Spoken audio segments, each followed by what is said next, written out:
Here's some fascinating research from the European Journal of Sports Science. Pedrosa and colleagues, including Schoenfeld, who's like the Dumbledore of hypertrophy research. I've taken some seminars from him. They looked at ranges of motion, training in different ranges of motion, and how that influences hypertrophy and strength. So they had 45 untrained women, pretty unusual for hypertrophy and strength research. Women, 45 of them. They divvied them up into a couple different groups. Initial range of motion group that only trained in the initial range of motion. Final range of motion group, only trained in the final range. Full range of motion group.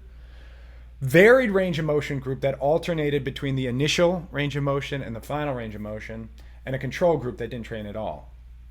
Now you can see the initial range of motion group trained with more knee flexion. So they trained the quadriceps in a lengthened state.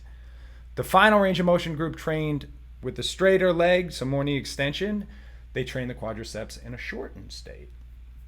There is some nuance to the results, but overall, the initial range of motion group, that is the group that trained the quadriceps in a lengthened state, showed the greatest hypertrophic response. Interesting.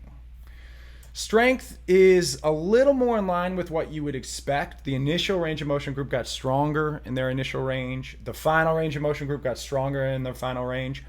But the initial range of motion group had more carryover to full range of motion in terms of strength than you might expect. So something unique is happening here when we train the quadriceps in a lengthened state.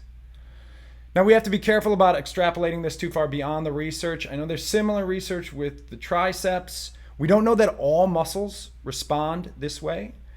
But at this point, I would be comfortable recommending that we spend some time training in a lengthened state, especially if hypertrophy is our primary training goal.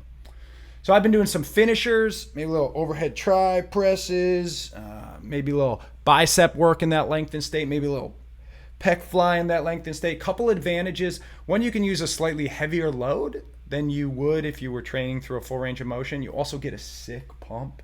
So try it. Throw it in for a phase. See what kind of results you get. This is a nice example where research can actually influence and hopefully optimize the way we train. I appreciate you getting strong with science today. Eat your protein. I'll talk to you soon.